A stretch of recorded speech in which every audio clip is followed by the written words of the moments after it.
Bonjour à toutes et tous. Avec Florence et moi-même, donc Florence Boug et Arnaud Laroche, nous allons vous présenter en fait ce nouveau meet-up. Donc, je vais juste rappeler qui nous sommes pour ceux qui ne nous connaîtraient pas. Florence Boug et moi-même, nous sommes coach agile. Nous sommes aussi consultants en organisation agile. Et nous sommes co-auteurs d'un livre blanc que nous avons écrit l'année dernière qui s'appelle L'agilité globale, un enjeu majeur pour les grandes entreprises et les sociétés de conseil. Donc, tout est dans le titre, c'est notre dada, porter l'agilité, les atouts de l'agilité au niveau des grandes entreprises, ce qui n'est pas simple. Et dans ce livre, notamment, nous avons présenté, nous avons fait la proposition d'un nouveau manifeste d'agilité globale. Et nous avons aussi expliqué notre méthode globale agile qui s'appelle Engage. L'année dernière, nous avons fait un certain nombre de meet-up découvertes pour présenter ces deux concepts, donc Engage et le manifeste global agile. Cette année, on a décidé de créer des meet-up qui étaient plus concrets. Donc, nous avons lancé en septembre une série de 5 meet-up qui sont destinés à voir comment notre méthode Engage met en œuvre les valeurs du manifeste global agile. Donc, il y a eu un premier meet-up en septembre qui était consacré à la première valeur, qui est création de valeur autour d'une vision globale partagée. Et donc, vous pouvez d'ailleurs voir en replay ce meet-up en vous connectant sur notre site. Donc aujourd'hui, c'est le deuxième meet-up. Et dans ce deuxième meet-up, nous allons en fait vous présenter comment Engage met en œuvre les valeurs 2 et 3 que nous avons souhaité comment dire, ne pas différencier. Florence va vous expliquer pourquoi dans quelques instants. Voilà, donc pour ce meet-up, nous avons 1 heure à passer ensemble pour l'ensemble des questions, des séquences de présentation et de questions. Si jamais il y avait plus de questions, nous resterons disponibles un petit peu après, sans souci. Donc, merci d'éteindre vos micros. Je vois que c'est fait. Donc, merci d'éteindre vos micros dans cette phase de présentation pour que Florence et moi, on puisse clairement vous exposer le meet-up. Si vous le pouvez, donc, nous apprécions que vous activiez votre caméra parce que se voir, c'est plus humain. Voilà. Par contre, ce n'est pas parce qu'on a éteint les micros qu'on ne pose pas de questions. Au contraire, posez vos questions, donc utilisez le chat. Et de toute façon, nous avons prévu des séquences de questions-réponses dans plusieurs étapes de la présentation. Donc, nous répondrons à toutes vos questions. Voilà. Et puis, si vous le souhaitez, si on ne vous connaît pas encore, n'hésitez pas à dire qui vous êtes, à vous présenter sur le chat. Donc voilà, le meet-up va se passer en 3 étapes, 3 phases. D'abord, on va faire une petite révision pour ceux qui ont lu le livre et pour ceux qui ne l'ont pas vu, donc contextualiser un peu qu'est-ce que c'est que ce manifeste global agile dont nous avons parlé. Ensuite, on va faire un focus sur les valeurs 2 et 3 du manifeste puisque c'est le sujet du jour. Et en troisième partie, on verra comment notre dispositif Engage met en œuvre ces valeurs 2 et 3 du manifeste. Voilà. Florence, je te passe la parole. Oui, bonjour à tous. Donc, je vais démarrer cette présentation avec effectivement le manifeste global agile. Donc, tout d'abord, pour créer ce manifeste, on s'est très largement inspiré de sûrement le manifeste que vous connaissez déjà, qui a été écrit en 2001 par des experts de l'IT et notamment de l'agile. Qui en fait a mis en évidence en fait 4 on va dire valeurs principales que toutes les méthodes ou principes agiles respectent, à savoir donc d'une part les individus et leur interaction qui ont une importance fondamentale, on va dire, dans le fonctionnement des équipes agiles. Une deuxième valeur, donc il n'y a pas de hiérarchie entre ces valeurs. Deuxième valeur qui est la collaboration avec les clients, donc le client finalement au centre des discussions. Une troisième valeur qui est finalement faire des réalisations concrètes et même je rajouterais régulières dans les projets. et dans ce qu'on va délivrer. Et puis la quatrième valeur qui est s'adapter au changement, d'où le nom agile, hein, qui permet une valeur qui est de dire comment dire, j'accepte le changement, je ne le vois plus comme étant forcément un frein ou comment dire, quelque chose de nocif pour mon projet, puisque ça contrecarre un petit peu mes plans. Mais au contraire, j'essaie de l'accueillir avec, au contraire, positivité pour que ce changement soit intégré au maximum, au plus vite et pour le bien de tous finalement, dans mon projet. Donc ce manifeste a été créé en 2001 et aujourd'hui ce sont 4 valeurs qui sont unanimement reconnues dans le monde de l'agilité. Cependant, quand on monte à l'échelle, ce sont des valeurs qui sont quand même très orientées IT aujourd'hui et qui, du coup, sont un petit peu obsolètes ou ne couvrent pas forcément tous les besoins qu'on peut avoir dans la mise en œuvre d'une agilité globale au sein d'une entreprise, un peu plus large qu'une seule équipe agile. Donc, les gains en fait que nous avons recherchés avec Arnaud en créant ce manifeste global agile, ils sont ici listés. Donc, d'abord, c'était de se dire dans une entreprise, on a besoin de prendre des décisions stratégiques rapides en anticipation, néanmoins très connectées avec le terrain. Et ça, il fallait d'une manière ou d'une autre le retrouver dans un manifeste agile global. Un deuxième point, c'était aussi dans une entreprise, on va finalement lancer une multitude de projets en parallèle. Donc là, on ne parle pas d'un seul projet ou un seul produit, mais vraiment de beaucoup de choses qui se passent en parallèle. Et donc, comment je vais garder le cap finalement, c'est quoi les fondamentaux qu'il va falloir se rappeler à l'esprit régulièrement pour pouvoir garder le cap. Troisième point, c'était gérer la transversalité. Donc, si vous avez déjà travaillé dans de la l'agilité un peu à l'échelle ou dans une entreprise, c'est souvent comment dire, le frein qu'on entend. Finalement, il n'y a pas assez de transversalité dans l'entreprise, il faut créer la transversalité et comment faire. Et puis, le quatrième point, c'est assurer finalement non seulement la création d'une vision globale de où est-ce qu'on veut aller et partagée par tous, mais aussi s'assurer de l'implication de l'ensemble des acteurs autour de cette vision globale. Je dirais des dirigeants de l'entreprise aux personnes opérationnelles sur le terrain.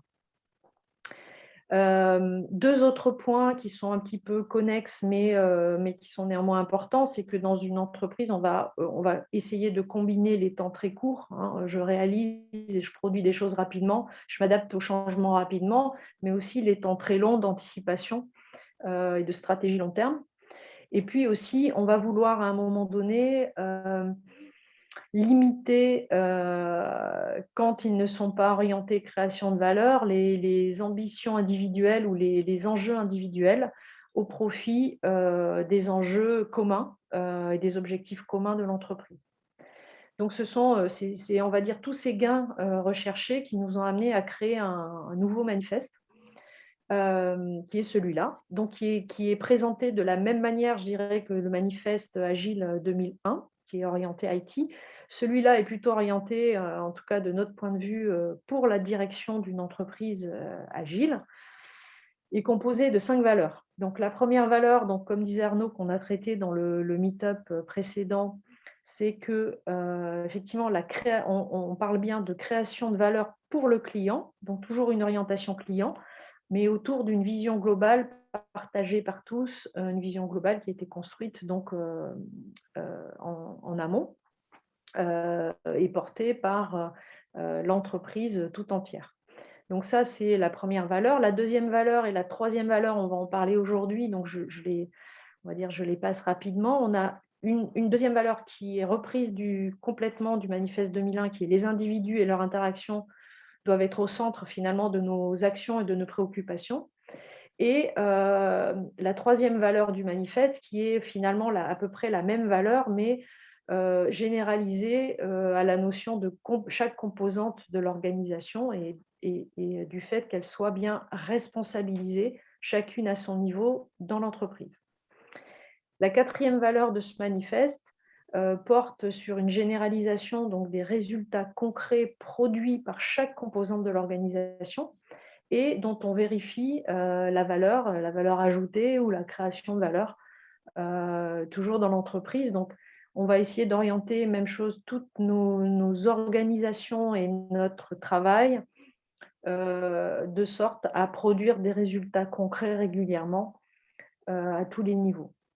Et puis, la cinquième valeur, qui s'appelle l'adaptation au changement au cours du changement, puisque quand on est dans une entreprise où il y a beaucoup de projets et beaucoup d'actions menées en parallèle, on ne va pas forcément avoir terminé un premier changement avant qu'il y en ait un deuxième qui vienne nous percuter, entre guillemets. Et là, je parle de changement au sens large, c'est-à-dire que ce n'est pas que des changements d'outils informatiques au sens IT, mais aussi des changements métiers, des changements stratégiques, fusion, acquisition d'entreprises, etc. On va avoir des percussions de différents changements sur une même équipe, sur une même composante de l'organisation. Il va falloir gérer ça dans notre travail au quotidien. Donc, voilà, de la même manière que le manifeste 2001, juste une précision Arnaud, là sur le slide précédent, nous reconnaissons la valeur des éléments qu'on a mis en non gras, on va dire, mais qui sont complètement indispensables au fonctionnement d'une entreprise, mais on va privilégier les éléments qu'on a mis finalement en gras et en non pour chacune des valeurs. Voilà, donc déjà, je ne sais pas si vous avez des questions ou des remarques sur cette partie Florent, je n'arrive plus à Global accéder. Agile. Je suis désolé, je n'arrive plus à accéder aux questions au chat. D'accord. Je vais regarder alors. Si tu peux pas, je vais regarder. Donc, non, en tout cas, sur le chat, pour l'instant, il n'y a pas de questions.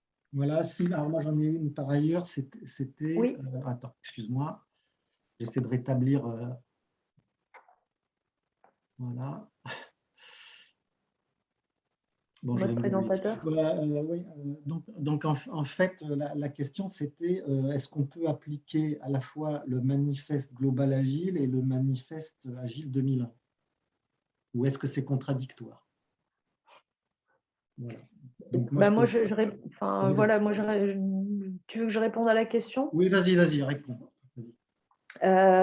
En fait, c'est pas des deux manifestes ne sont pas contradictoires, mais plutôt complémentaires, hein, Oui. puisqu'on va avoir un manifeste Global Agile qui va s'adresser plutôt à des valeurs qu'on essaie d'appliquer sur des méthodes plutôt d'agilité à l'échelle et d'agilité globale, et puis un manifeste 2001 qui va plutôt s'appliquer finalement tel qu'il a été créé aux équipes agiles plutôt au sein des DSI. Donc c'est quelque chose qui est complètement complémentaire et qui doit être en cohérence.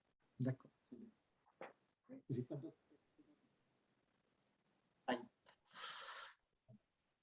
Ok, donc s'il n'y a pas d'autres questions, on va peut-être poursuivre justement en faisant un focus sur les deux valeurs qui nous intéressent aujourd'hui, donc les individus et leur interaction et la responsabilisation et la collaboration de chaque composante de l'organisation. Donc tout d'abord, comme je disais tout à l'heure, les individus et leur interaction, c'est une valeur qu'on a souhaité reprendre, même si on parle du niveau global entreprise, qu'on a souhaité reprendre telle qu'elle au niveau de ce qui existe au niveau des équipes. Pourquoi? Parce que c'est vraiment l'individu et l'être humain est au centre de la réussite d'un projet.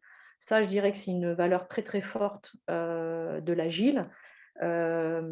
Et pour nous, en tout cas, ça doit rester un élément très très fort de notre fonctionnement, même si on passe en agilité à l'échelle. Donc, ce n'est pas parce qu'on est plus nombreux à travailler sur les choses ou une entreprise est plus vaste qu'une équipe que l'humain doit complètement être gommé au profit de soit des documents, soit des process, soit d'un dialogue qui ne soit pas un dialogue, je dirais, d'individu à individu, mais plutôt de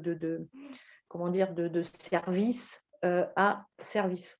Donc, on va essayer de garder dans tout notre fonctionnement, et on le verra tout à l'heure avec la méthode Engage concrètement, on va essayer de replacer la responsabilité des individus toujours au centre de ce qu'on fait. La troisième valeur, finalement, qui est une adaptation de la deuxième valeur, mais à une échelle supérieure, un peu comme dans le monde juridique, on considère une personne morale, on va aussi responsabiliser chaque composante de l'organisation de la même manière qu'on va responsabiliser un individu. Je dirais, plus on va responsabiliser cette composante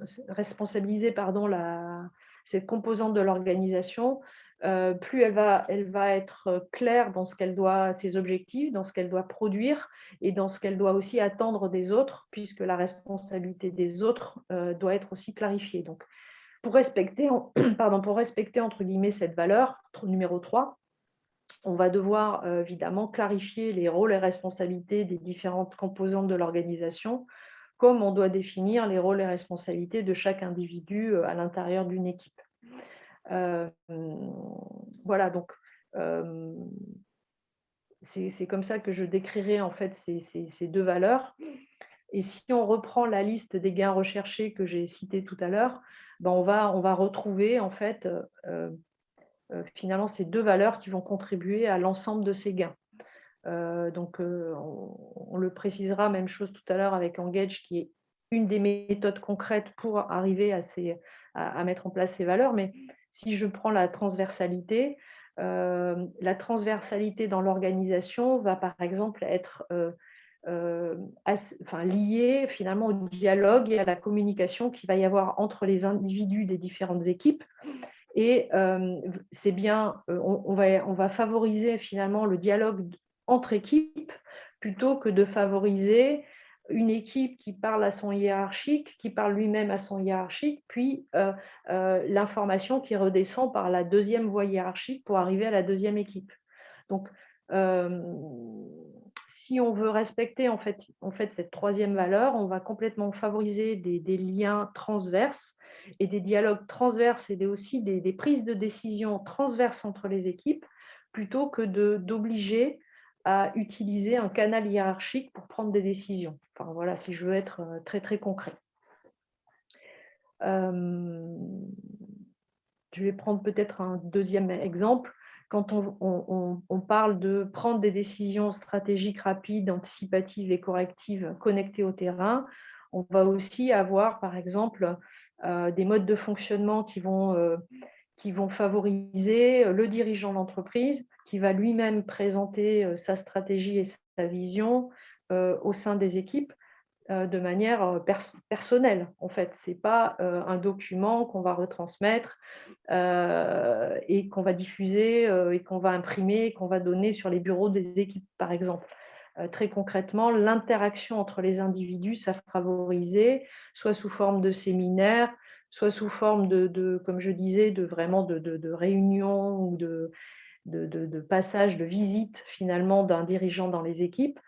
Et je dirais inversement, tous les modes de fonctionnement qui vont favoriser des personnes du terrain, des personnes opérationnelles qui viennent intervenir dans les comités exécutifs ou les comités stratégiques de manière physique pour soit reporter d'un résultat, soit reporter d'une préoccupation. On va essayer de favoriser ça dans un fonctionnement d'agilité globale.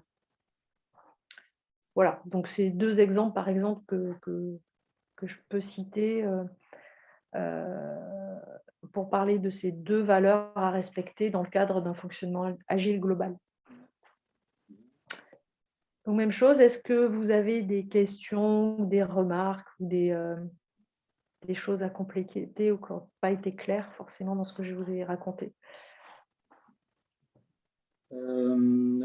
Excuse-moi Florence, mais je n'ai pas accès au chat. Donc, je sais pas si... Alors, dans le chat, pour l'instant, non, ça a l'air clair. Pas de questions. Est-ce que toi, de ton côté, Arnaud, tu avais... Oui, alors juste revenir sur cette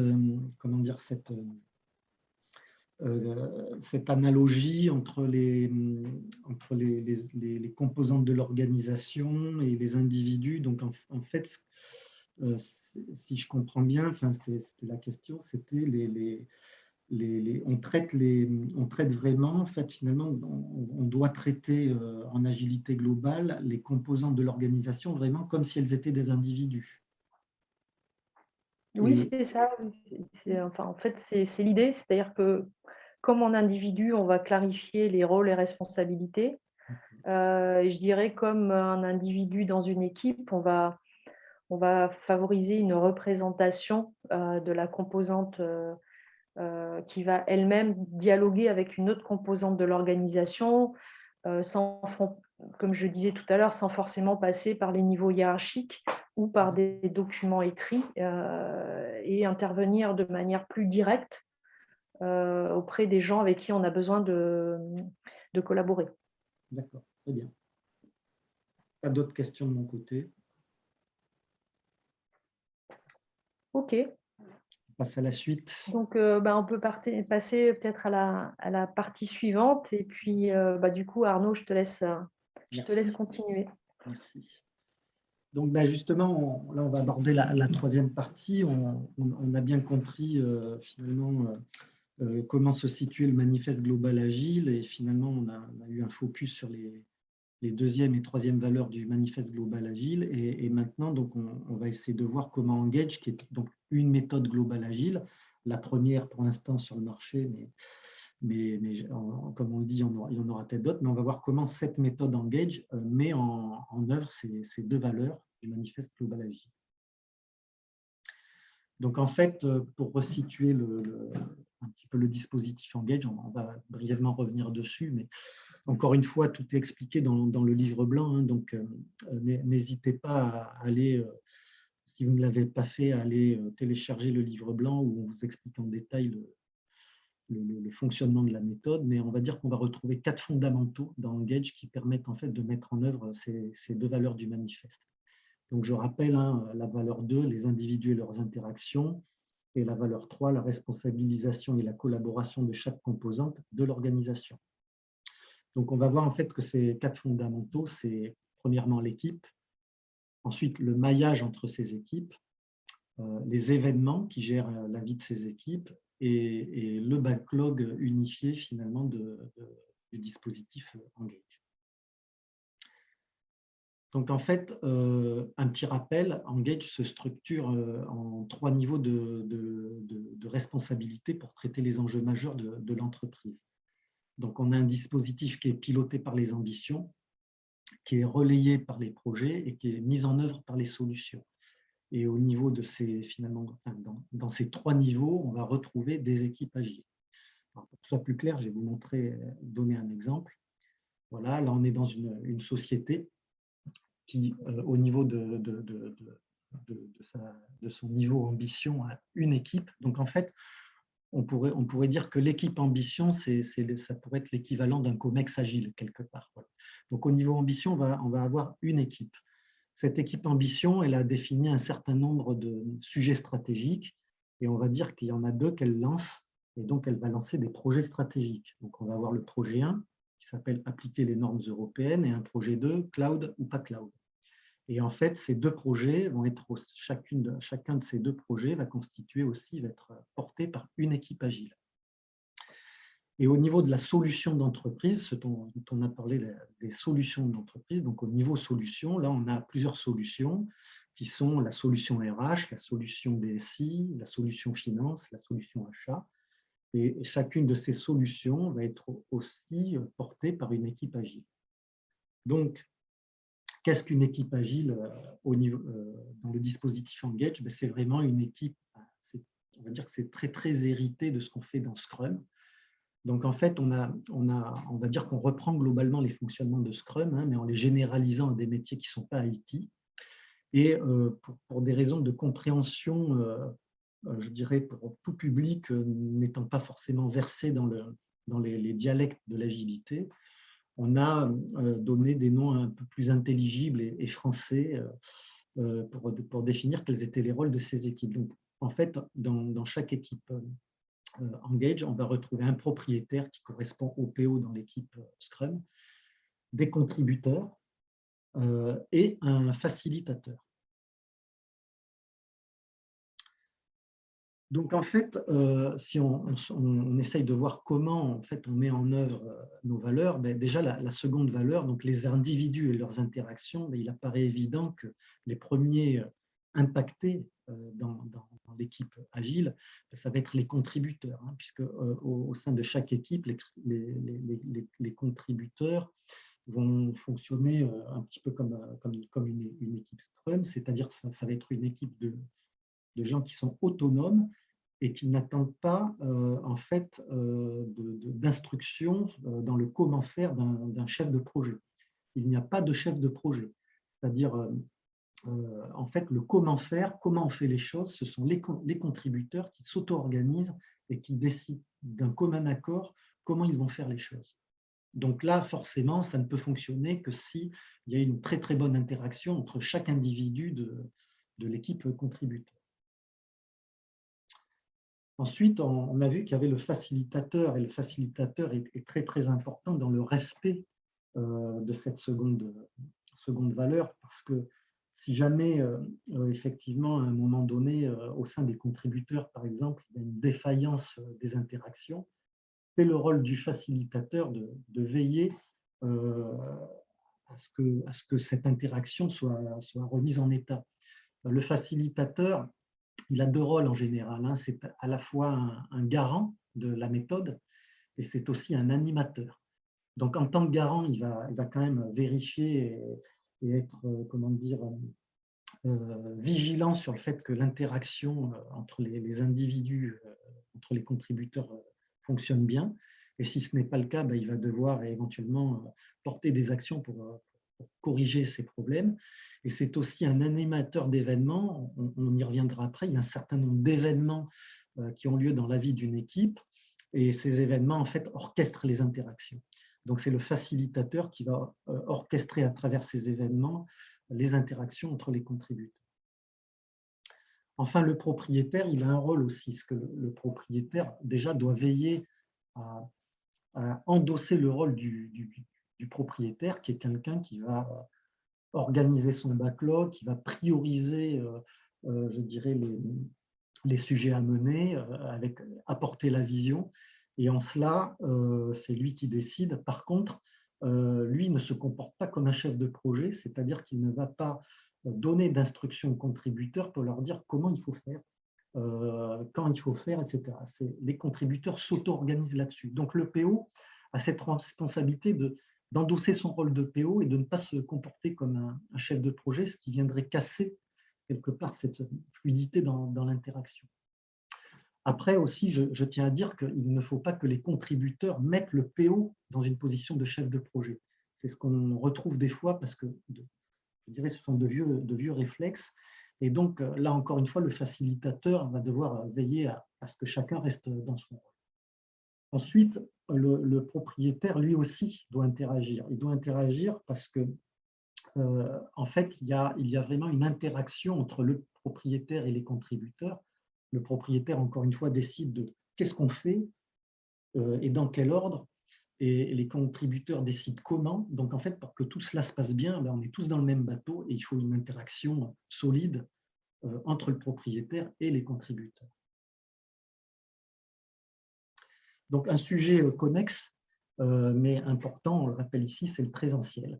Voilà. Donc, en fait, c'est décorrélé de l'agile, mais dans l'agile, on aime le présentiel. Voilà. Donc, qu'on soit en agile ou pas, le fait d'être en présentiel améliore grandement les qualités d'interaction. Rien ne vaut le face-à-face en termes d'explication. Et je dirais aussi, qu'on soit en présentiel ou pas, l'agilité a pour nous une grande efficacité. D'accord. Donc, ce n'est pas forcément un sujet complètement corrélé, mais par contre, on optimisera l'agile en optimisant le présentiel. D'ailleurs, si l'on regarde bien, c'est vrai qu'actuellement, avec le Covid et puis avec les délocalisations et tout, ça fait déjà pas mal de temps qu'on a tendance à travailler en distanciel, même en agile. Mais finalement, on le voit, les outils qui permettent de travailler en distanciel essaient de reproduire au maximum finalement le sentiment de présence. hein, avec de grands écrans tactiles, des fois, qui permettent à ceux qui ne sont pas sur le plateau de se sentir presque absorbés par le plateau.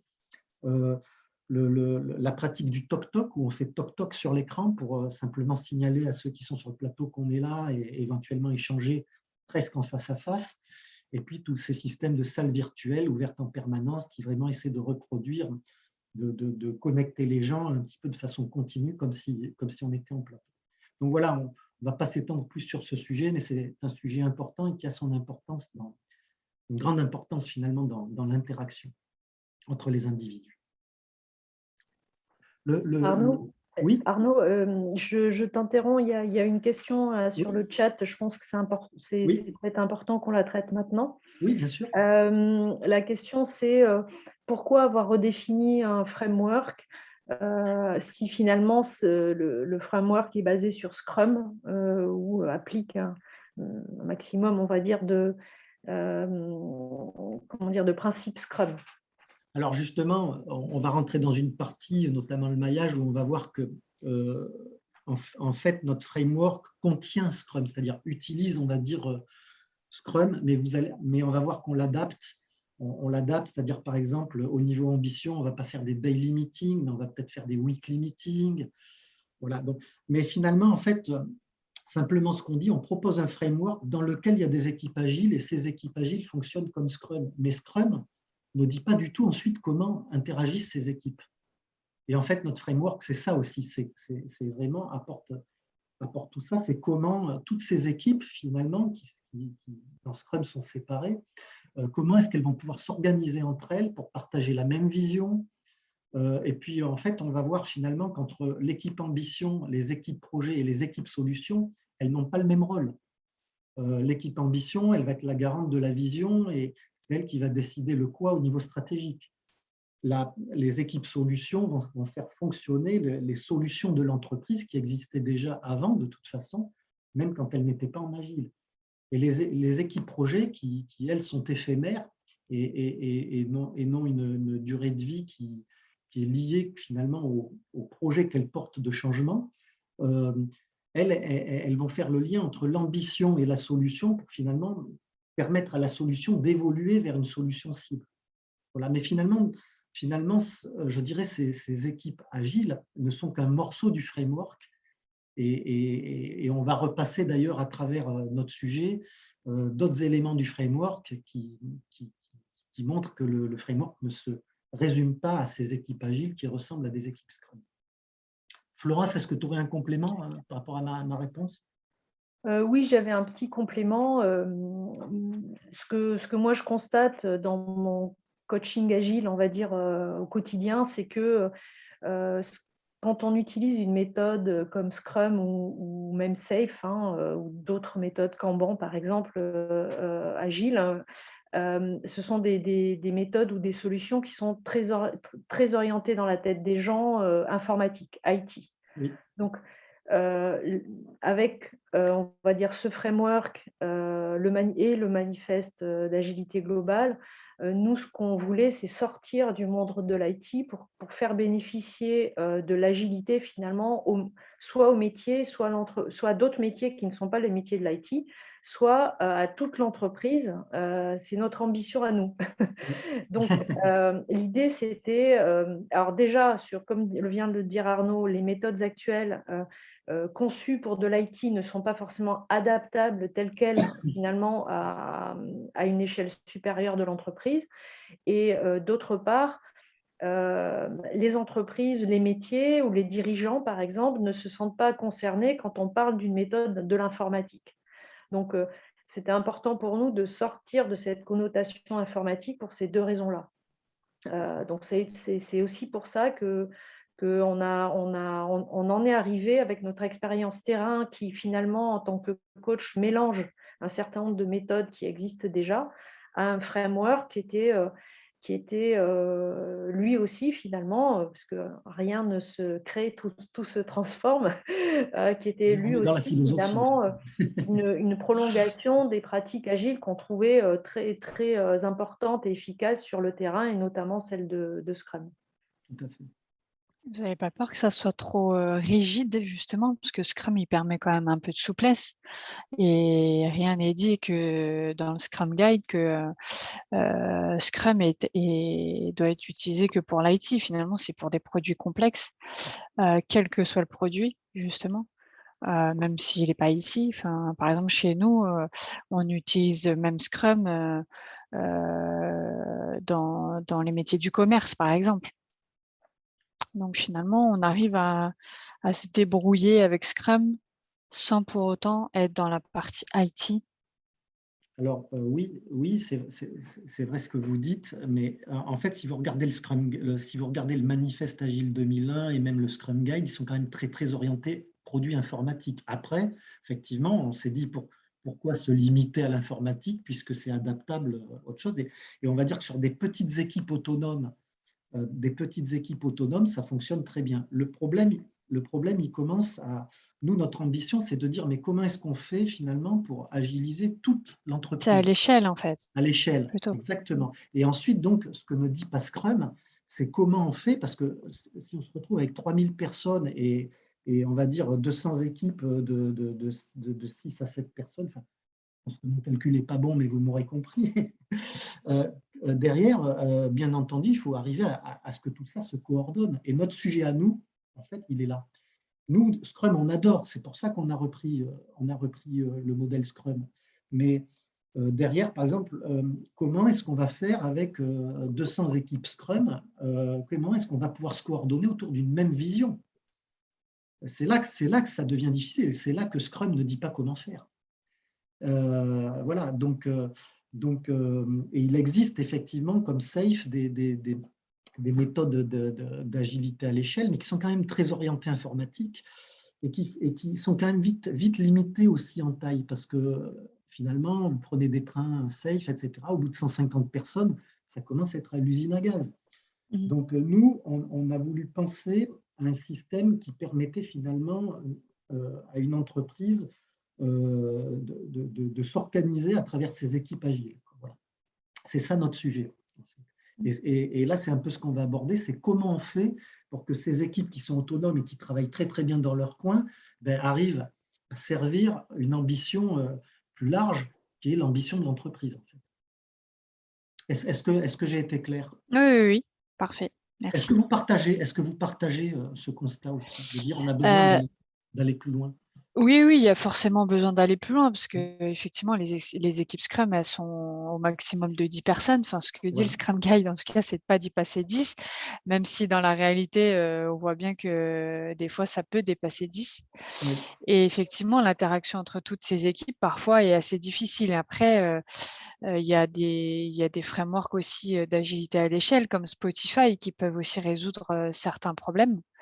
Alors, je ne dis pas qu'il résout tous les problèmes, mais en tout cas, peut apporter des solutions justement d'interaction entre les équipes. Après oui, il faut aussi s'adapter au contexte entreprise et chaque entreprise finalement, a besoin de souplesse dans ses frameworks pour pouvoir adapter aussi à ces problématiques, qui lui sont propres en fait. Donc, enfin voilà, après c'est en fait, je suis toujours enfin, j'ai toujours peur qu'il y ait trop de rigidité, en fait, dans cette multitude de de frameworks et que finalement, on n'arrive pas vraiment à trouver la solution parce que encore une fois, chaque entreprise est différente et a ses propres, contraintes et difficultés et ce qui peut bien marcher dans une entreprise, forcément, ne va pas forcément, marcher chez une autre. Enfin, c'est toujours des sujets qui sont aussi délicats et Oui, ça a finalement, été. les équipes Scrum, elles ont pas ce pouvoir de pouvoir, enfin, comment dire?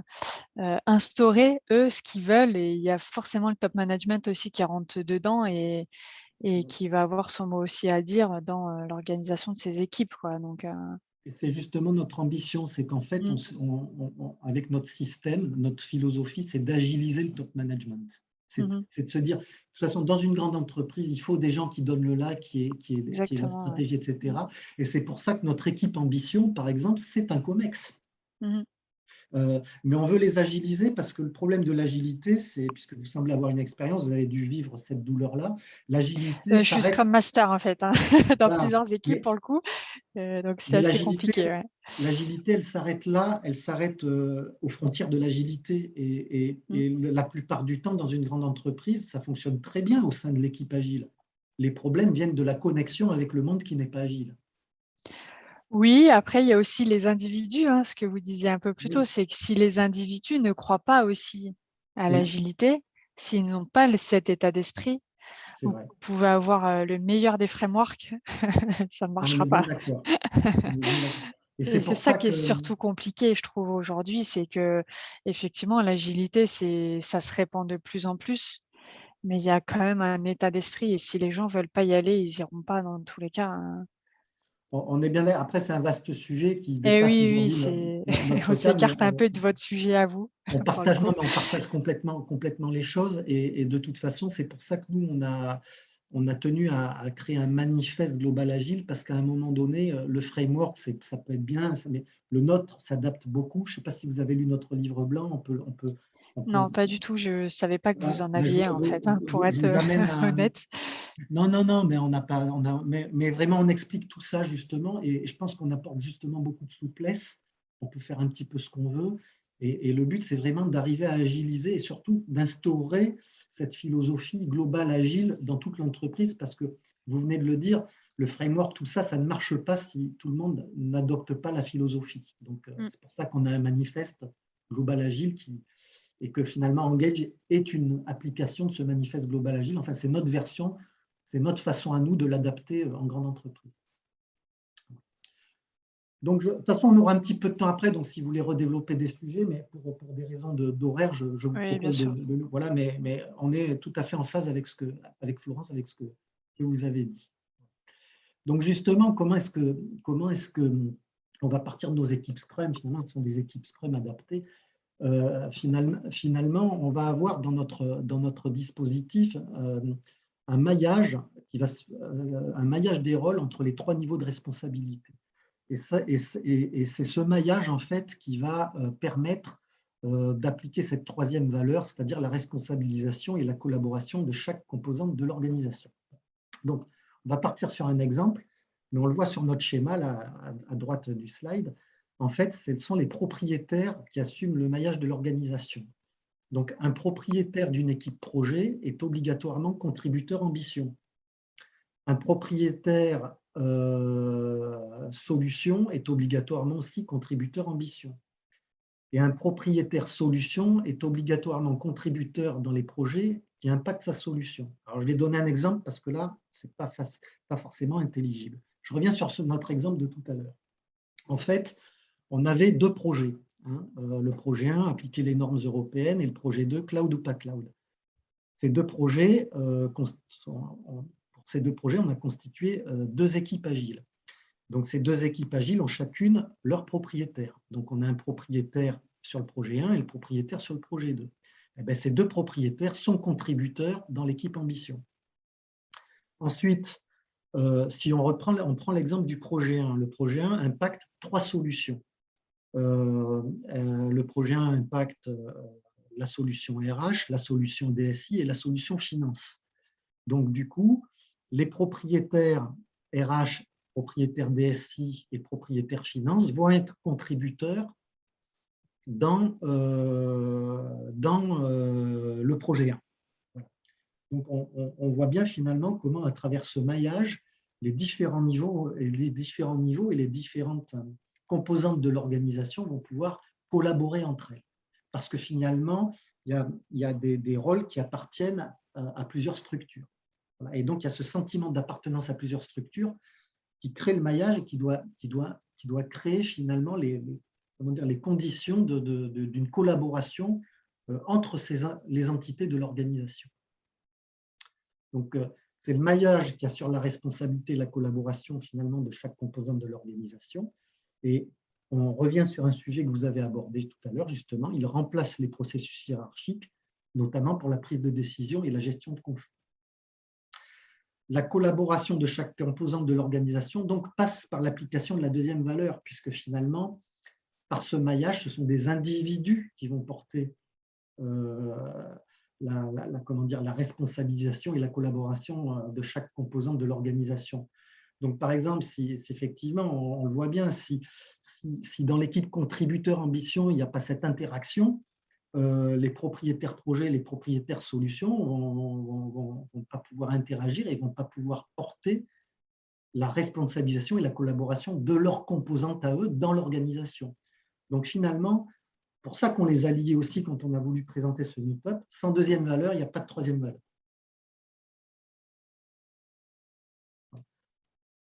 Un autre exemple, juste pour un petit peu comparer ce qui pourrait se passer dans un monde, je dirais, une organisation traditionnelle versus une organisation engage. On a presque la même chose. Hein. On a une vision, on a un COMEX d'un côté, on a une équipe ambition de l'autre, et on a aussi des projets qui sont quelque part les mêmes. Mais finalement, le maillage qu'on a vu permet vraiment une collaboration entre les composantes.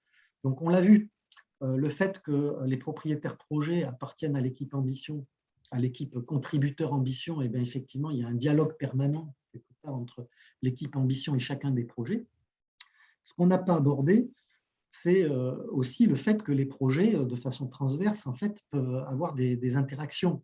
Là, on le voit bien, entre la rénovation de l'outil de la gestion d'une formation et la GPEC, qui est la gestion du personnel, on va dire, à long terme dans l'entreprise, sont forcément des interactions. Et donc, une façon de gérer ces interactions, c'est d'avoir un autre maillage dont on n'a pas parlé, qui sera un maillage plus transverse, c'est-à-dire qu'en fait, on a des contributeurs du projet 2 qui sont dans le projet 1 et inversement.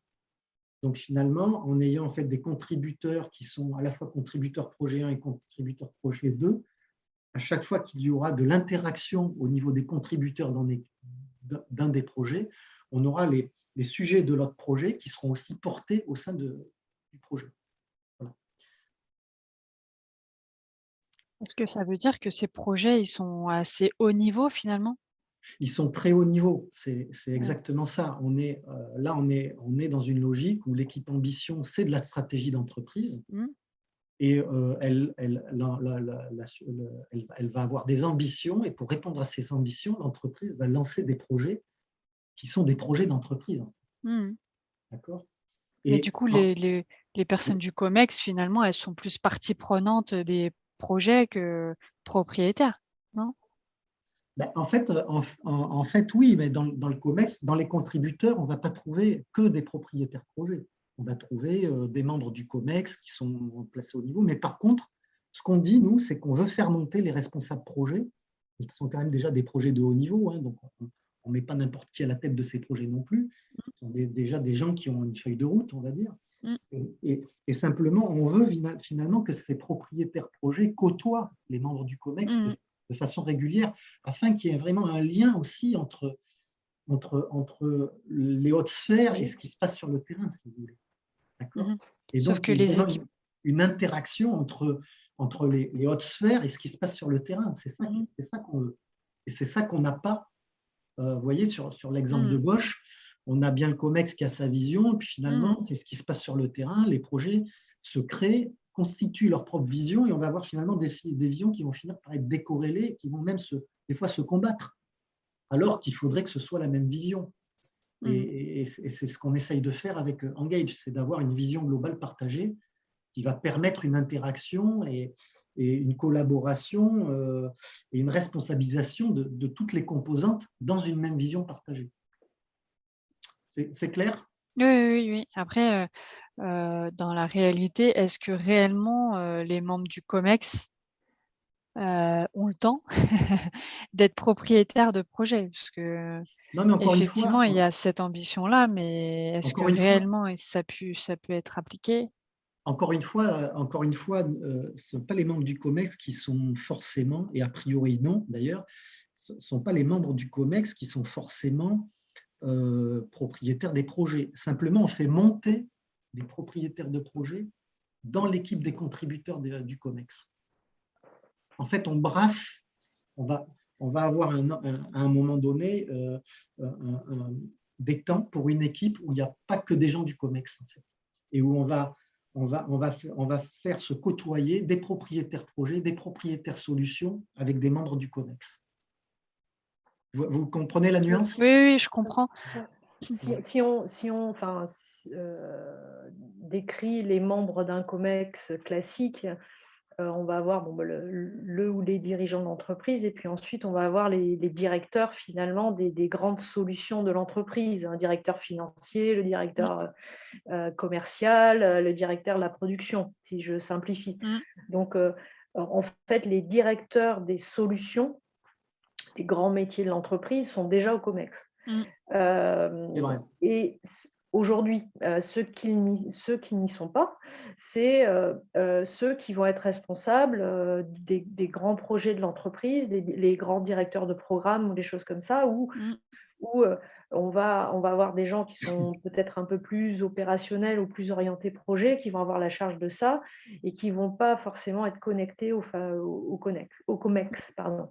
Donc, le biais que ça a, si ces gens-là ne font pas partie des interactions, c'est qu'on va prendre des décisions en COMEX en n'ayant pas forcément, voilà, exactement, sans eux. Donc, soit on n'a pas les bonnes infos pour prendre les décisions, soit on ne prend pas les bonnes décisions ou les décisions qui les aideraient eux dans l'aboutissement des programmes.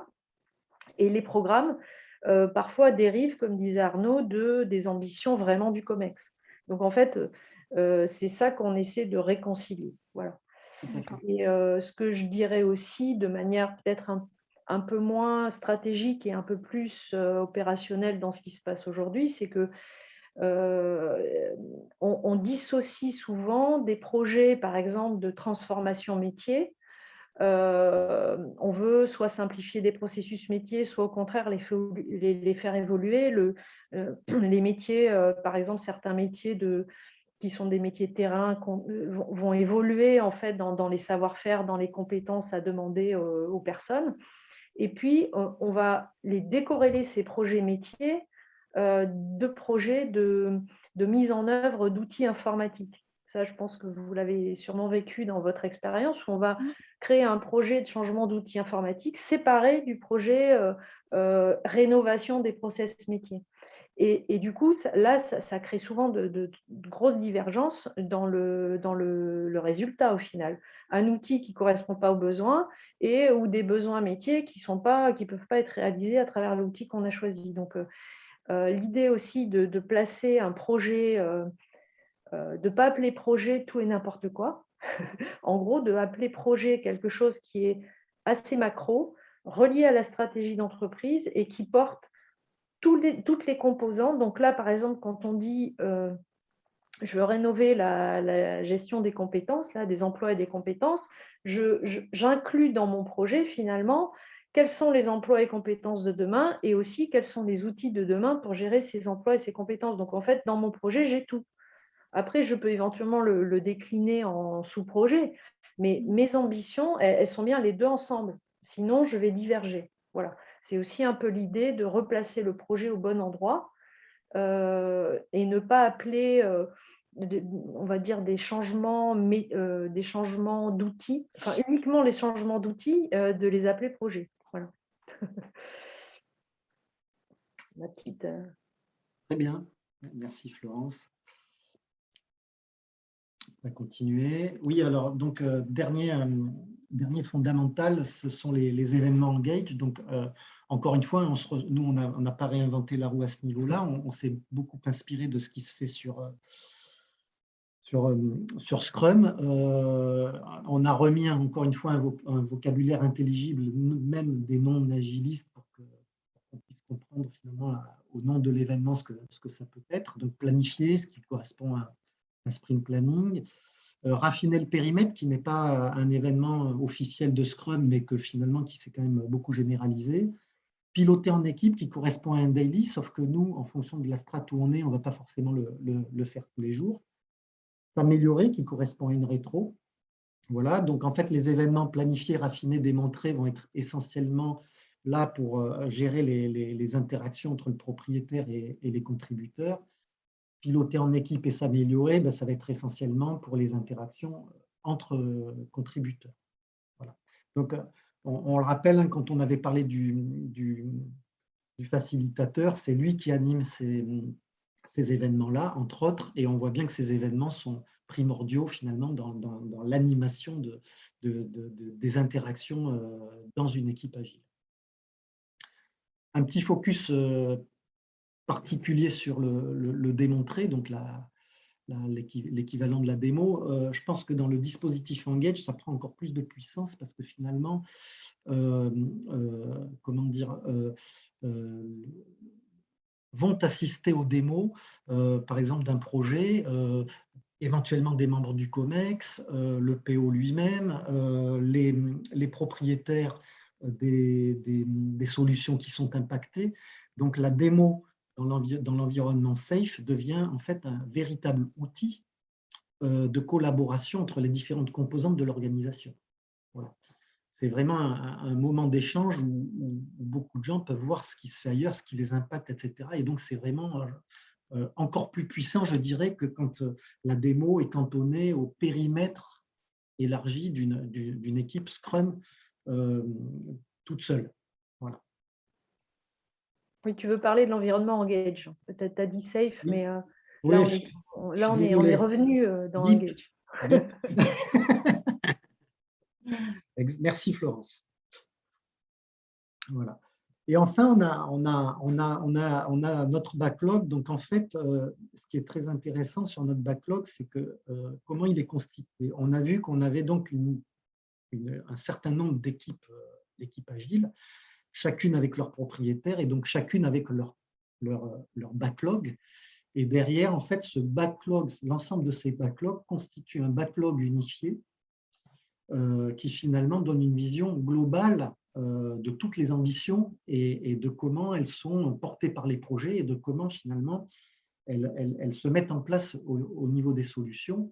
Et donc, ce backlog généralisé fait apparaître quelque part aussi toutes les incohérences qu'il pourrait y avoir si ces backlogs eux-mêmes ne s'accordaient pas entre eux. Donc, en fait, ce backlog unifié généralisé devient aussi un outil de collaboration et d'interaction entre les différentes composantes de l'organisation.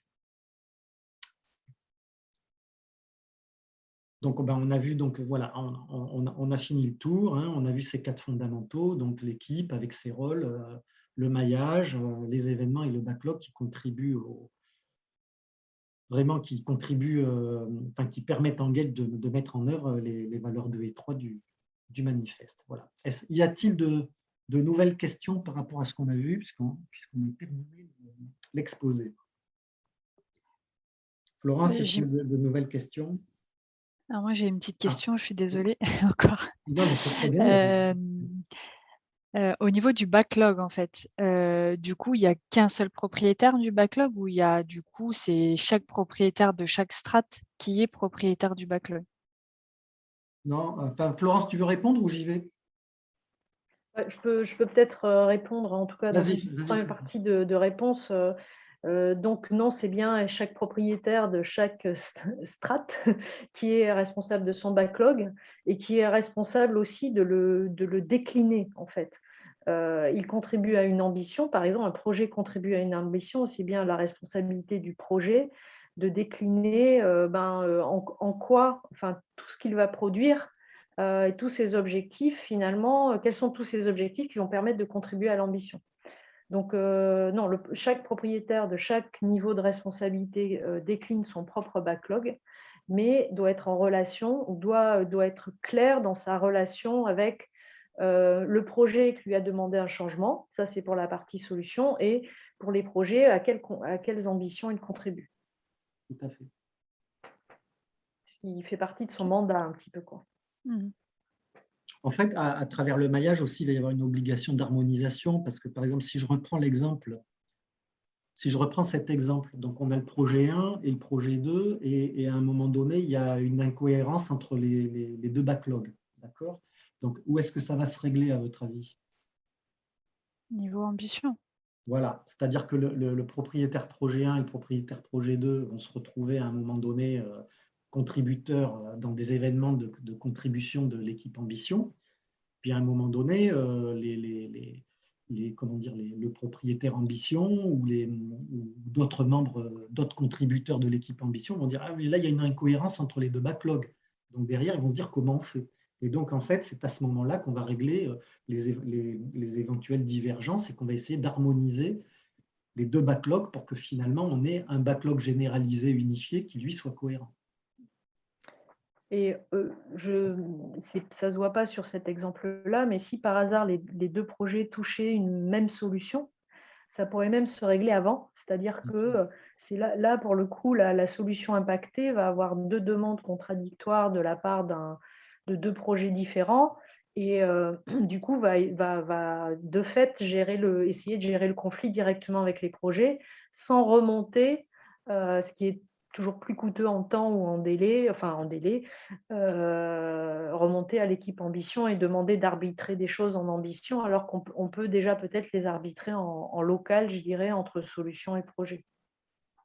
Donc, il se peut aussi qu'on règle les incohérences avant, sans monter à l'équipe Ambition, par contribution croisée, en fait. Oui.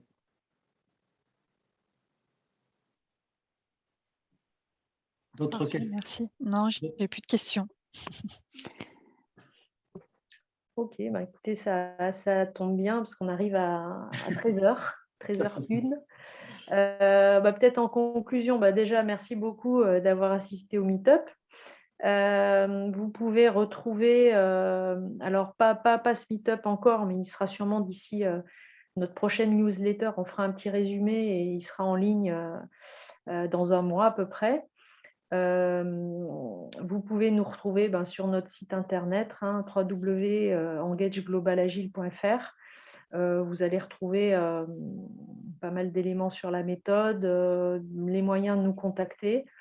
Et vous allez retrouver aussi le manifeste. On n'en a pas parlé aujourd'hui dans le détail, mais vous avez aussi tout un tas de principes sous-jacents à ce manifeste qui feront l'objet d'un meet-up spécifique, d'ailleurs en fin de parcours là, de cette saison. Et puis voilà, si vous avez aussi un besoin dans votre entreprise qu'on vienne présenter Engage, n'hésitez pas, on peut le faire sans problème. Merci beaucoup. Merci à vous.